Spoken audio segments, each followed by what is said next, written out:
2024 সালের জুলাই মাস। গণতন্ত্র রক্ষার্থে রাজপথে নেমে আসে লাখো মানুষ। কর্তৃত্ববাদী শাসনের বিরুদ্ধে দমনপীড়নের প্রতিবাদে শুরু হয় এক অভূতপূর্ণ গণ অভ্যুত্থান।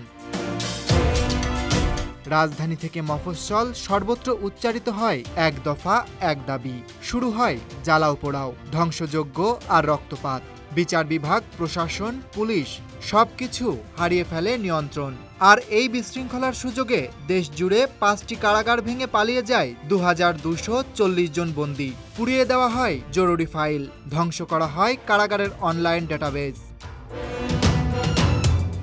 পালিয়ে যাওয়া বন্দীদের মধ্যে এখনও অন্তত 721 জন বন্দী রয়েছে ধরাছোঁয়ার বাইরে। তাদের মধ্যে 7 জন মৃত্যুদণ্ডপ্রাপ্ত, 9 জন উগ্রপন্থী, যাদের কাছে রয়েছে প্রাণঘাতী চাইনিজ রাইফেল এবং শটগানের মতো আগ্নেয়াস্ত্র।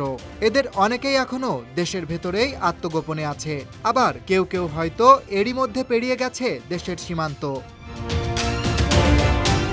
19 জুলাই নরসিংদী জেলা কারাগার। এই দিনেই ভাঙচুর আর বিশৃঙ্খলার মধ্যে 826 বন্দী পালিয়ে যায়। পরবর্তীতে আত্মসমর্পণ করে 646 জন, গ্রেপ্তার হয় 38 জন। তবে এখনও পলাতক 142 জন বন্দী। 5 আগস্ট শেরপুর জেলা কারাগার। হামলা, লুটপাট আর আগুনের মধ্যে পালিয়ে যায় 518 বন্দী। লুট হয়ে যায় 5টি চাইনিজ রাইফেল ও 4টি শটগান। গ্রেপ্তার হয় 38 জন। পালিয়ে যাওয়া বন্দীর সংখ্যা 380 জন। 5 আগস্ট গাজীপুর হাই সিকিউরিটি কারাগার। এই দিনে কারাগারে পুড়িয়ে দেওয়া হয় শত শত বন্দীর তথ্য ভাণ্ডার। হুড়োহুড়িতে প্রাণ হারায় 6 জন বন্দী আর পালিয়ে যায় 202 জন। গ্রেপ্তার হয় মাত্র 65 জন। বাকি 137 জনের কোনো খোঁজ নেই। একই দিনে সাতক্ষীরা কারাগার সীমানা প্রাচীর টপকে বেরিয়ে যায় 596 জন বন্দী। আত্মসমর্পণ করে 529 জন। গ্রেপ্তার হয় 23 জন। তবে এখনও পলাতক 44 জন।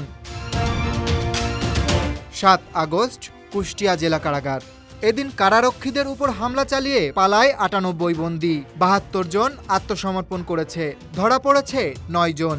তবে এখনও ধরাছোঁয়ার বাইরে রয়েছে 17 জন। সব মিলিয়ে পলাতকের সংখ্যা 721 জন। তাদের কেউ অস্ত্র হাতে দেশে, আবার কেউ সীমান্ত পেরিয়ে বিদেশে। আর এতেই বাড়ছে আতঙ্ক, উঠছে প্রশ্ন, সব বন্দীকে কি আবার ধরে আনা সম্ভব? লুট হওয়া আগ্নেয়াস্ত্র দিয়ে তারা নতুন সহিংসতা কি ঘটাতে পারে না? সচেতন মহলে একটাই আলোচনা, সর্বোপরি দেশের নিরাপত্তা কি আদৌ নিশ্চিত কিনা?